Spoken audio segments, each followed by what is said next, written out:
നമുക്ക് മറ്റൊരു വ്യക്തിയെ യേശുവിലേക്കും ദൈവരാജ്യത്തിൻ്റെ സുവിശേഷത്തിലേക്കും കൊണ്ടുവരാനായിട്ട് കഴിയും? ഈ ചോദ്യത്തിന് എല്ലാം അടങ്ങിയ ഒരു ഉത്തരം നൽകുവാൻ കഴിയത്തില്ല. ലോകത്തിൽ വിവിധ തരത്തിലുള്ള മനുഷ്യരാണുള്ളത്. വ്യത്യസ്തമായി ചിന്തിക്കുന്ന, വ്യത്യസ്തമായ ജീവിതശൈലിയുള്ള, വ്യത്യസ്തമായ പ്രശ്നങ്ങളിലൂടെ കടന്നു പോകുന്ന, വ്യത്യസ്തമായിട്ടുള്ള തത്വസംഹിതകളിൽ വിശ്വസിക്കുന്ന അനേകം മനുഷ്യർ ഈ ഭൂമിയിലുണ്ട്. അവരെ എല്ലാവരുടെയും അടുക്കൽ സുവിശേഷമായി എത്തിച്ചേരുവാൻ കഴിയുന്ന ഒരു കർമ്മ പദ്ധതി തയ്യാറാക്കുവാൻ നമുക്ക് കഴിയത്തില്ല. എക്സ്ക്ലൂസീവായ ഒരു പദ്ധതി അസാധ്യമാണ്. വ്യത്യസ്തമായ മനുഷ്യർ ഉള്ളിടത്തോളം കാലം വ്യത്യസ്തമായ രീതിയിൽ മാത്രമേ നമുക്ക് സുവിശേഷമായി ജനങ്ങളുടെ അടുക്കിലേക്ക്, വ്യക്തികളുടെ അടുക്കിലേക്ക് കടന്നു ചെല്ലുവാൻ കഴിയുള്ളൂ. നമ്മുടെ കർത്താവ് ഈ ഭൂമിയിൽ ജീവിച്ചിരുന്ന കാലഘട്ടത്തിൽ അനേകരെ വിശ്വാസത്തിലേക്ക് കൊണ്ടുവന്നിട്ടുണ്ട്. ദൈവരാജ്യത്തിന്റെ സുവിശേഷം പ്രസംഗിക്കുകയും ആ ദൈവരാജ്യത്തിന്റെ സുവിശേഷത്തിലേക്ക് അനേകരെ അവൻ കൊണ്ടുവരികയും ചെയ്തിട്ടുണ്ട്. തന്നിൽ വിശ്വസിക്കുന്നവരാക്കി അനേകരെ അവൻ മാറ്റിയെടുത്തിട്ടുണ്ട്. ആ എല്ലാ ചരിത്രവും വേദപുസ്തകത്തിൽ രേഖപ്പെടുത്തിയിട്ടില്ല. യേശു ചെയ്തതും പറഞ്ഞതുമായ എല്ലാ വാക്കുകളും ചരിത്രങ്ങളും വേദപുസ്തകത്തിൽ രേഖപ്പെടുത്തിയിട്ടില്ല. എന്നാൽ പരിശുദ്ധാത്മാവ് ചില സംഭവങ്ങൾ, കർത്താവ് പറഞ്ഞിട്ടുള്ള ചില കാര്യങ്ങൾ, ചില സംഭവങ്ങൾ നമുക്ക് വേണ്ടി, നമ്മുടെ ആത്മീയ വർധനവിനായി, നമ്മളെ വഴി കാണിക്കുവാനായി രേഖപ്പെടുത്തിയിട്ട് ഉണ്ട്. അതിൽ ഒരു പ്രധാനപ്പെട്ട സംഭവമാണ് സഖായിയുടെ മാനസാന്തരം. സഖായിയുടെ കഥ നമ്മൾ സൺഡേ സ്കൂളിൽ പഠിക്കുന്നതാണ്. ലോകത്തിൽ വേദപുസ്തകത്തെക്കുറിച്ച് യാതൊന്നും അറിഞ്ഞുകൂടാത്തവർക്ക് പോലും സഖായിയുടെ കഥ സുപരിചിതമായിരിക്കും. കൊച്ചുകുട്ടികൾ വളരെ രസകരമായി കാണുന്ന ഒരു കഥയാണ് സഖായിയുടെ കഥ. ഈ സഖായിയുടെ കഥയിൽ നിന്നും നമുക്ക് 4 പാഠങ്ങൾ പഠിക്കുവാൻ ശ്രമിക്കാം. സുവിശേഷീകരണത്തെക്കുറിച്ചും എങ്ങനെ ഒരു വ്യക്തിയെ സുവിശേഷത്തിലേക്ക് കൊണ്ടുവരാം എന്നതിനെക്കുറിച്ചുമുള്ള 4 പാഠങ്ങൾ സഖായിയുടെ കഥയിൽ നിന്ന് നമുക്ക് പഠിക്കാം. naphtalitribe.com എന്ന നമ്മുടെ ഈ ചർച്ചിലേക്ക് ഞാൻ നിങ്ങളെ ഹാർദവമായി സ്വാഗതം ചെയ്യുന്നു. എൻ്റെ പേര് പ്രൊഫസർ ജേക്കബ് എബ്രഹാം. നമ്മുടെ പ്രവർത്തനങ്ങൾ കേന്ദ്രീകരിച്ചിരിക്കുന്നത് ഇന്ത്യയിലെ കൊച്ചിയിൽ നിന്നാണ്. നമുക്ക് വീഡിയോ കൂടാതെ തന്നെ പോഡ്കാസ്റ്റ് എന്ന് പറയുന്ന ഒരു പ്രോഗ്രാം കൂടെ ഇപ്പോൾ നമ്മൾ ആരംഭിച്ചിട്ടുണ്ട്. പോഡ്കാസ്റ്റിൽ നിങ്ങൾക്ക് ഓഡിയോ സന്ദേശങ്ങൾ കേൾക്കുവാൻ കഴിയുന്നതാണ്. അത് നിങ്ങളുടെ മൊബൈലിലോ, നിങ്ങളുടെ ടാബിലോ, നിങ്ങളുടെ ലാപ്പിലോ നിങ്ങൾക്ക് ഡൗൺലോഡ് ചെയ്ത് സൂക്ഷിക്കാം. പോഡ്കാസ്റ്റ് നിങ്ങൾക്ക് സബ്സ്ക്രൈബ് ചെയ്യാം. അത് നിങ്ങൾക്ക് ലഭിച്ചുകൊണ്ടേ ഇരിക്കും. അതിനോട് യോജിച്ച രീതിയിലാണ് ഇപ്പോൾ വീഡിയോകൾ റെക്കോർഡ് ചെയ്തുകൊണ്ടിരിക്കുന്നത്. പോഡ്കാസ്റ്റ് സബ്സ്ക്രൈബ് ചെയ്യാൻ ആഗ്രഹിക്കുന്നുവെങ്കിൽ നമ്മുടെ വെബ്സൈറ്റ് വിസിറ്റ് ചെയ്യുക, naphtalitribe.com. ഇനി നമുക്ക് സഖായിയുടെ കഥയിലേക്ക് നീങ്ങാം. സഖായിയുടെ മാനസാന്തരം രേഖപ്പെടുത്തിയിരിക്കുന്നത് ലൂക്കോസിന്റെ സുവിശേഷം 19-ാം അധ്യായം 1 മുതൽ 10 വരെയുള്ള വാക്യങ്ങളിലാണ്.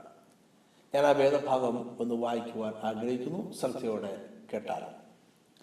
അവൻ യെരിഹോവിൽ എത്തി കടന്നു പോകുമ്പോൾ ചുങ്കക്കാരിൽ പ്രമാണിയും ധനവാനുമായ സഖായി എന്ന് പേരുള്ള ഒരു പുരുഷൻ യേശു എങ്ങനെയുള്ളവൻ എന്ന് കാണുവാൻ ശ്രമിച്ചു. വളർച്ചയിൽ കുറിയവൻ ആകൊണ്ട് പുരുഷാര നിമിത്തം കഴിഞ്ഞില്ല. എന്നാൽ അവർ മുന്നോട്ട് ഓടി അവനെ കാണേണ്ടതിന് ഒരു കാട്ടത്തിന്മേൽ കയറി. യേശു ആ വഴിയായി വരികയായിരുന്നു. അവൻ ആ സ്ഥലത്തു എത്തിയപ്പോൾ മേലോട്ട് നോക്കി, സഖായിയെ വേഗം ഇറങ്ങി വാ, ഞാൻ ഇന്ന് നിന്റെ വീട്ടിൽ പാർക്കേണ്ടതാകുന്നു എന്ന് അവനോട് പറഞ്ഞു. അവൻ ബന്ധപ്പെട്ട് ഇറങ്ങി സന്തോഷത്തോടെ അവനെ കൈക്കൊണ്ടു. കണ്ടവർ എല്ലാവരും അവൻ പാപിയായ ഒരു മനുഷ്യനോട് കൂടെ പാർപ്പാൻ പോയി എന്ന് പറഞ്ഞ് പിറുപിറുത്തു. സഖായിയോ നിന്നു കർത്താവിനോട്, കർത്താവേ, എന്റെ വസ്തുവകയിൽ പാതി ഞാൻ ദരിദ്രർക്ക് കൊടുക്കുന്നുണ്ട്. വല്ലതും ചതുവായി വാങ്ങിയിട്ടുണ്ടെങ്കിൽ 4 മടങ്ങി കൊടുക്കുന്നു എന്ന് പറഞ്ഞു. യേശു അവനോട്, ഇവനും അബ്രഹാമിന്റെ മകൻ ആകയാൽ ഇന്ന് ഈ വീടിന് രക്ഷ വന്നിരിക്കുന്നു. കാണാതെ പോയതിനെ തിരിച്ചു രക്ഷിപ്പാനല്ലോ മനുഷ്യപുത്രൻ വന്നത് എന്ന് പറഞ്ഞു. സഖായിയുടെ മാനസാന്തരത്തിന്റെ ഈ കഥ വേദപുസ്തകത്തിൽ രേഖപ്പെടുത്തിയിരിക്കുന്നത് ധനികനായ ഒരു യുവാവ് യേശുവിനെ കണ്ട കഥ പറഞ്ഞതിന് തൊട്ടു ശേഷമാണ്. ധനികനായ ഒരു പ്രമാണിയായ യുവാവ് യേശുവിനെ കാണുവാൻ വന്നു. അവൻ തന്നെ തന്നെ നീതീകരിക്കണം എന്ന് വിചാരിച്ചാണ് യേശുവിൻ്റെ അടുക്കൽ വന്നത്. താൻ ചെറുപ്പകാലം മുതൽ എല്ലാ ന്യായപ്രമാണങ്ങളും അനുസരിച്ച് ജീവിക്കുന്നവനാണ് എന്ന് യേശുവിനെ ഞാൻ പറഞ്ഞ് ബോധ്യപ്പെടുത്തി. എന്നാൽ യേശു അവൻ്റെ ഹൃദയത്തിലേക്ക് നോക്കി. അവിടെ ദ്രവ്യാഗ്രഹവും ധനത്തോടുള്ള അമിതമായ മോഹവും യേശു കണ്ടു. യേശു അവനോട് പറഞ്ഞു, നിന്റെ സകല സമ്പത്തും വിറ്റ് നീ ദരിദ്രർക്ക് കൊടുത്തിട്ട് നീ പിന്നീട് വന്ന് എന്നെ അനുഗമിക്കണം, അപ്പോൾ നിനക്ക് സ്വർഗരാജ്യത്തിൽ അവകാശമുണ്ടാകുമെന്ന് പറഞ്ഞു.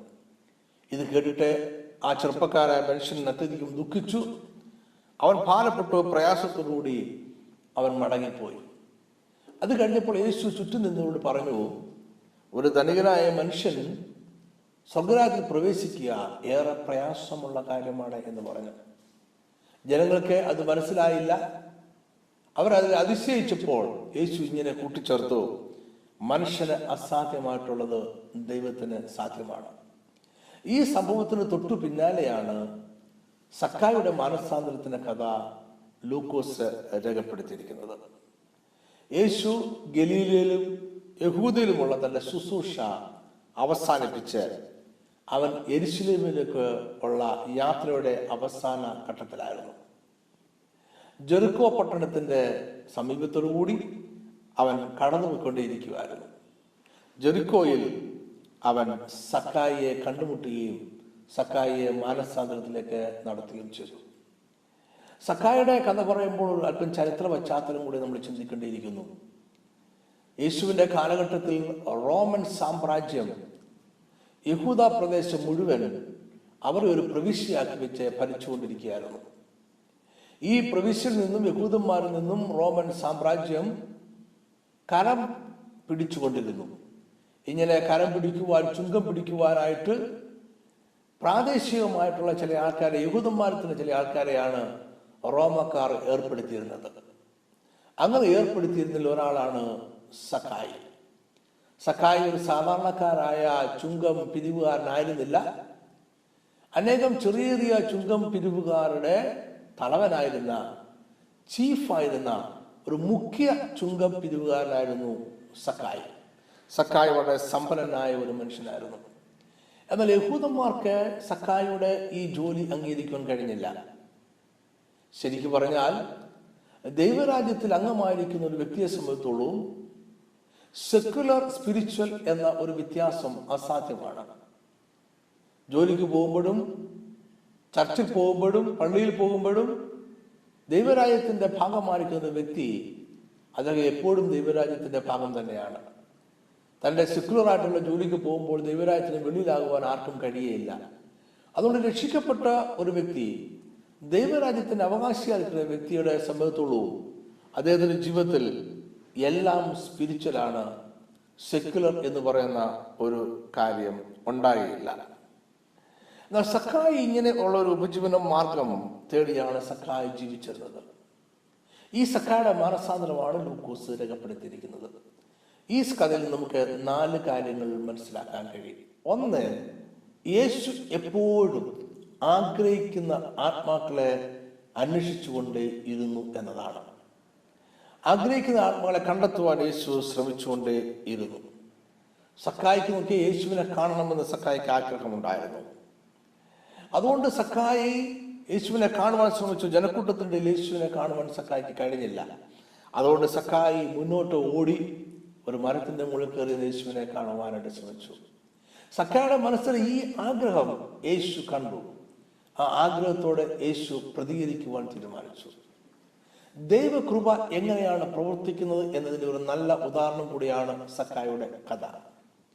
മനുഷ്യന് സ്വതന്ത്രമായ ഇച്ഛാശക്തിയുണ്ട്. ഏദൻ തോട്ടത്തിൽ ആദമും ഹവ്വയും പാപം ചെയ്യുവാനുള്ള കാരണം അവർക്ക് ലഭിച്ച സ്വതന്ത്രമായ ഇച്ഛാശക്തി അവർ തെറ്റുകൾ തിരഞ്ഞെടുക്കുവാൻ വേണ്ടി ഉപയോഗിച്ചതുകൊണ്ടാണ്.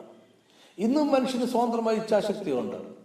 ആ സ്വതന്ത്രമായ ഇച്ഛാശക്തിയോടുകൂടി കോപ്പറേറ്റ് ചെയ്ത് മാത്രമേ ദൈവത്തിന്റെ കൃപ പ്രവർത്തിക്കുകയുള്ളൂ. ദൈവത്തിന്റെ കൃപ മനുഷ്യന്റെ സ്വതന്ത്രമായ ഇച്ഛാശക്തിയോട് ചേർന്നാണ് പ്രവർത്തിക്കുന്നത്. മനുഷ്യന് നല്ലതും തിന്മയും തിരഞ്ഞെടുക്കുവാനുള്ള സ്വാതന്ത്ര്യമുണ്ട്. അവന് രക്ഷയും നാശവും തിരഞ്ഞെടുക്കുവാനുള്ള സ്വാതന്ത്ര്യമുണ്ട്. ഇവിടെ സക്കായി രക്ഷ തിരഞ്ഞെടുക്കുവാനായിട്ട് തീരുമാനിച്ചു. നമ്മുടെ കർത്താവ് ദൈവകൃപയുമായി ഓടി അവൻ്റെ അടുക്കിലേക്ക് ചെന്നു. എന്നെ കേൾക്കുന്ന പ്രിയമുള്ളവരെ, ഈ സന്ദേശം കേട്ടുകൊണ്ടിരിക്കുമ്പോൾ നമ്മുടെ ചുറ്റുമുള്ളവരെ കുറിച്ചാണ് നമ്മൾ ചിന്തിച്ചുകൊണ്ടിരിക്കണം.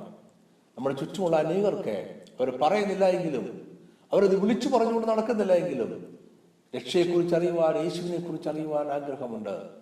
അവരുടെ ആഗ്രഹം കാണുവാൻ നമുക്ക് കഴിഞ്ഞിരിക്കണം. അവരുടെ ഇടയിലേക്ക് ദൈവകൃപയുമായി ഓടിച്ചെല്ലുവാൻ നമുക്ക് കഴിഞ്ഞിരിക്കണം. രണ്ടാമത്തെ പാഠം നമ്മൾ മനസ്സിലാക്കുന്നത്, ഇവിടെ ദൈവം അസാധ്യമായത് പ്രവർത്തിക്കുകയാണ്. നമ്മൾ നേരത്തെ കണ്ടു, ധനികനായ ഒരു മനുഷ്യൻ, ഒരു ചെറുപ്പക്കാരൻ നിരാശനായ യേശുവിന്റെ അടുക്കിൽ നിന്ന് മടങ്ങിപ്പോയി. അപ്പോൾ യേശു പറഞ്ഞു, സമ്പന്നരായിട്ടുള്ളവർക്ക് ദൈവരാജ്യത്തിൽ പ്രവേശിക്കുവാൻ അസാധ്യമാണ് എന്ന് പറഞ്ഞു. ഒപ്പം യേശു കൂട്ടിച്ചേർത്തു, മനുഷ്യന് അസാധ്യമായിട്ടുള്ളത് ദൈവത്തിന് സാധ്യമാണ്. ഇവിടെ നമ്മുടെ കർത്താവ് അസാധ്യമായ ഒരു കാര്യം ചെയ്യാൻ പോവുകയാണ്. സക്കായിയെ സംബന്ധിച്ചോളം രണ്ട് കാര്യങ്ങൾ അസാധ്യമായിട്ടുള്ളതായിരുന്നു. ഒന്ന്, സക്കായി ഒരു സമ്പന്നനായ വ്യക്തിയായിരുന്നു. സക്കായുടെ ചരിത്രം രേഖപ്പെടുത്തിയിരിക്കുന്നത് ലൂക്കോസ് ആണ്. ലൂക്കോസ് സമ്പന്നരായ വ്യക്തികളെ കുറിച്ചും അവർക്ക് പാവപ്പെട്ടവരോടുള്ള സമീപനത്തെക്കുറിച്ചും പറയുവാൻ പ്രത്യേകം താല്പര്യം കാണിച്ചിരുന്ന വ്യക്തിയാണ് ലൂക്കോസ്. അതുകൊണ്ട് മറക്കാതെ രേഖപ്പെടുത്തുകയാണ്, സക്കായി സമ്പന്നനായ ഒരു വ്യക്തിയായിരുന്നു. നമ്മൾ നേരത്തെ കണ്ടതുപോലെ സക്കായി ഒരു സാധാരണ ചുങ്കക്കാരനായിരുന്നില്ല. അവൻ അവരുടെ കൂട്ടത്തിലെ, ചുങ്കക്കാരുടെ കൂട്ടത്തിലെ ചീഫായിരുന്നു, മുഖ്യനായിരുന്നു. അവരിൽ ധാരാളം ചെറിയ ചുങ്കക്കാർ പ്രവർത്തിച്ചിരുന്നു. അവരൊക്കെ പാവപ്പെട്ടവരാണ്, ജീവിക്കുവാൻ പ്രയാസപ്പെടുന്നവരാണ്. അതുകൊണ്ടാണ് അവരെ സമൂഹം വെറുക്കുന്ന, സ്വന്തം സമൂഹം വെറുക്കുന്ന ഈ ജോലി ചെയ്യുവാൻ തയ്യാറായത്. എന്നാൽ മുഖ്യ ചുങ്കക്കാരെന്ന് പറയുമ്പോൾ അദ്ദേഹം സമ്പന്നനാണ്. അദ്ദേഹത്തിന് കീഴിലുള്ള ചുങ്കക്കാരുടെ കയ്യിൽ നിന്നും പണം വാങ്ങിച്ച് റോമൻ ഗവൺമെന്റ് അടയ്ക്കുന്നതാണ് ഇദ്ദേഹത്തിന്റെ ജോലി. ഈ ചുങ്കക്കാരാണെങ്കിലോ റോമൻ ഗവൺമെന്റ് പറഞ്ഞിരിക്കുന്നതിനേക്കാളും അധികം പൈസ ജനങ്ങളിൽ നിന്ന് പിരിച്ചെടുക്കും. അങ്ങനെ അധികമായി പിരിച്ചെടുക്കുന്നതാണ് അവർക്ക് കിട്ടുന്ന ലാഭം, അവർക്ക് കിട്ടുന്ന സമ്പത്ത് എന്ന് പറയുന്നത്. സക്കായി സമ്പന്നനായ ഒരു വ്യക്തിയായിരുന്നു. യേശു മുമ്പ് പറഞ്ഞു, സമ്പന്നരായിട്ടുള്ളവർ സ്വർഗ്ഗരാജ്യത്തിൽ കടക്കുന്നത് ഏറെ പ്രയാസമാണ്. അസാധ്യമായ ഒന്ന് നമ്മുടെ കർത്താവ് ചെയ്യുകയാണ്. സക്കായിയെ അവൻ രക്ഷയിലേക്കും സ്വർഗരാജ്യത്തിലേക്കും യേശുവിനുള്ള വിശ്വാസത്തിലേക്കും നയിക്കുകയാണ് ചെയ്തത്. രണ്ടാമത്, സക്കായിയെ സംബന്ധിച്ചിടത്തോളം ഉള്ള അസാധ്യമായ കാര്യം, അവൻ പാപിയായ ഒരു മനുഷ്യനായിരുന്നു. യേശു അവരോട് വിളിച്ചു പറഞ്ഞു, ഇന്ന് ഞാൻ നിന്റെ വീട്ടിൽ പാർക്കുകയാണ് എന്ന് പറഞ്ഞപ്പോൾ യേശുവിനെ ചുറ്റും കൂടി നിന്നവർ പറഞ്ഞു, ഇവൻ പാപിയായ ഒരു മനുഷ്യനോട് പാർക്കുവാൻ പോകുന്നു. യഹൂദന്മാരുടെ റബിമാർ ഒരിക്കലും പാപിയാരുടെ വീടുകളിൽ താമസിക്കുകയില്ല. സമൂഹം ബഹുമാനിക്കാത്തവരുടെ യഹൂദ റബിമാർ താമസിക്കുകയില്ല. പക്ഷെ യേശു ഈ പാപിയായ മനുഷ്യന്റെ വീട്ടിൽ താമസിക്കാൻ പോയി. കാരണം അവന് അസാധ്യമായതിനെ സാധ്യമാക്കണം എന്ന് യേശുവിന് ആഗ്രഹം ഉണ്ടായിരുന്നു. സക്കായി അവരുടെ സമൂഹത്തിൽ നിന്നും ഭ്രഷ്ടനാക്കപ്പെട്ട ഒരു വ്യക്തിയായിരുന്നു. യേശു അവനെ സ്വീകരിക്കുവാൻ തയ്യാറായി. അസാധ്യമായതിനെ യേശു സാധ്യമാക്കി. ഓർക്കുക, നമ്മുടെ ചുറ്റും താമസിക്കുന്നവർ, നമ്മുടെ കൂട്ടുകാർ, നമ്മുടെ കൂടെ ജോലി ചെയ്യുന്നവർ, നമ്മുടെ ബിസിനസ് പാർട്ട്നേഴ്സ്, അവരെ കുറിച്ച് നമ്മൾ ചിന്തിക്കുന്നുണ്ടായിരിക്കാം. ഇവർ ദൈവഭാഗത്തേക്ക് വരിക എന്നുള്ളത് അസാധ്യമാണെന്ന് ചിന്തിക്കുന്നുണ്ടായിരിക്കാം. നമ്മുടെ അയൽപക്കത്ത് താമസിക്കുന്നവർ ഒരു അസാധ്യമാണെന്ന് ചിന്തിക്കുന്നുണ്ടായിരിക്കാം. നമ്മുടെ കൂടെ പഠിക്കുന്നവർ ഒരു അസാധ്യമാണെന്ന് നമ്മൾ ചിന്തിക്കുന്നുണ്ടായിരിക്കാം. ഓർക്കുക, അസാധ്യം എന്ന് നമ്മൾ പറയുന്നിടത്ത് ധാരാളം സാധ്യതകൾ ഉണ്ട്. ഒരു പാപി ദൈവഭാഗത്തേക്ക് വരിക അസാധ്യമാണ്. ഒരു പാപി ദൈവഭാഗത്തേക്ക് വരിക വളരെ വളരെ സാധ്യവും ആണ്. ഇത് നമ്മൾ മറന്നു പോകരുത്. ലോകത്തിലുള്ള ബുദ്ധിയുള്ള ഒരു മനുഷ്യനും പാപത്തിന്റെ ഫലം അനുഭവിക്കുവാൻ തയ്യാറല്ല. പാപികൾ പാപം ഇഷ്ടപ്പെടുന്നു, പാപത്തിൽ രസിച്ച് ജീവിക്കുന്നു. എന്നാൽ ഒരു പാപി പോലും പാപത്തിന് ശിക്ഷ അനുഭവിക്കുവാൻ തയ്യാറല്ല. അവൻ ആഗ്രഹിക്കുന്നതേ ഇല്ല. എന്നാൽ പാപത്തിന്റെ പ്രത്യേകത, പാപത്തിന്റെ കൂടെ എപ്പോഴും പാപത്തിന് ശിക്ഷ ഉണ്ടായിരിക്കും എന്നുള്ളതാണ്. പാപി ആഗ്രഹിച്ചാലും ഇല്ലെങ്കിലും അവന്റെ അടുക്കിലേക്ക് പാപത്തിന്റെ ശിക്ഷ പാപത്തോടൊപ്പം ഓടിച്ചെല്ലും. പാപത്തിന്റെ ശിക്ഷയാകട്ടെ അത് മരണമാണ്. അത് സമാധാനത്തെയും കുടുംബത്തെയും കുടുംബ ബന്ധങ്ങളെയും മക്കളെയും നമ്മുടെ സമ്പത്തിനെയും നമ്മുടെ ആരോഗ്യത്തെയും എല്ലാം അത് കൊല്ലും. പാപത്തിന്റെ ശിക്ഷ നമ്മുടെ ആത്മാവിന്റെ നിത്യമായിട്ടുള്ള മരണമാണ്. ഈ പാപത്തിന്റെ ശിക്ഷയിൽ നിന്ന് രക്ഷപ്പെടുവാൻ എന്താണ് മാർഗം? പാപത്തിന്റെ ശിക്ഷയ്ക്ക് റെമഡിയായി, പരിഹാരമായി ലോകത്തിൽ ഒരു മാർഗമേ ഉള്ളൂ. അത് ദൈവരാജ്യത്തിന്റെ സുവിശേഷമാണ്. മറ്റൊരു മാർഗവും ഈ ലോകത്തിന് നൽകുവാനായിട്ടില്ല. അതുകൊണ്ട് തന്നെ നമുക്ക് പറയാം, ദൈവരാജ്യത്തിന്റെ സുവിശേഷം ഒരു യുണീക്കായ പ്രോഡക്റ്റാണ്, അതുല്യമായ ഒരു പ്രോഡക്റ്റാണ്. ദൈവരാജ്യത്തിന്റെ സുവിശേഷം ഈ ഭൂമിയിൽ പ്രഖ്യാപിക്കപ്പെട്ടത് 2016 വർഷങ്ങൾക്ക് മുമ്പാണ്. അതിനുശേഷം ഇന്ന് വരെ ഇതിന് പകരമായി മറ്റൊരു വസ്തുത ഈ ലോകത്തിൽ ഇൻട്രൊഡ്യൂസ് ചെയ്യപ്പെട്ടിട്ടില്ല. ഈ സുവിശേഷത്തെ ആരെങ്കിലും കുറച്ചുകൂടെ മെച്ചമാക്കുകയോ വ്യത്യസ്തമായ ഒന്നിനെ അവതരിപ്പിച്ച് പാപത്തിൽ നിന്ന് ആൾക്കാരെ രക്ഷിക്കുവാൻ കഴിയുന്ന ഒരു പരിഹാര മാർഗമായി അവതരിപ്പിക്കുകയോ ചെയ്തിട്ടില്ല. അതൊരിക്കലും സാധ്യമായ കാര്യമല്ല. ദൈവരാജ്യത്തിന്റെ സുവിശേഷം തീർച്ചയായിട്ടും ഫലിക്കുന്നതാണ്, ഫലവത്താണ്. ഇന്ന് വരെ ലോകത്തിൽ ആരും ദൈവരാജ്യത്തിന്റെ സുവിശേഷം സ്വീകരിച്ചിട്ടും എനിക്ക് പ്രയോജനമൊന്നും ഉണ്ടായില്ല എന്ന് പറഞ്ഞിട്ടില്ല, ഇതിന് ഫലമില്ല എന്ന് പറഞ്ഞിട്ടില്ല. ഇത് ആരംഭം മുതൽ ഇന്ന് വരെ ഇതിന്റെ ട്രേഡിങ്ങിന്റെ ടേംസ് ആൻഡ് കണ്ടീഷൻസ് ഒന്ന് തന്നെയാണ്. ദൈവരാജ്യത്തിന്റെ സുവിശേഷം ആദ്യം മുതൽ ഇന്ന് വരെ സൗജന്യമായിട്ടാണ് കൊടുക്കുന്നത്. ദൈവരാജ്യത്തിന്റെ സുവിശേഷം രക്ഷ മാത്രമല്ല, നിത്യമായ ജീവനും അങ്ങനെ ഒരു പ്രോഡക്റ്റ്, അഡീഷണൽ പ്രോഡക്റ്റൂടെ അതിന്റെ കൂട്ടത്തിൽ ഓഫർ ചെയ്യുകയാണ്. ഈ ദൈവരാജ്യത്തിന്റെ സുവിശേഷം നിങ്ങളുടെയും എൻ്റെ പക്കലുണ്ട്. അതിന് പകരമായി മറ്റൊന്നും ഈ ഭൂമിയിലില്ല. അസാധ്യമെന്ന് നമ്മൾ ചിന്തിക്കുന്നിടത്ത് സാധ്യതയാണുള്ളത്. അവിടെ ദൈവരാജ്യത്തിന്റെ സുവിശേഷം എത്തിക്കുവാൻ നമ്മളെ ശ്രമിക്കുക.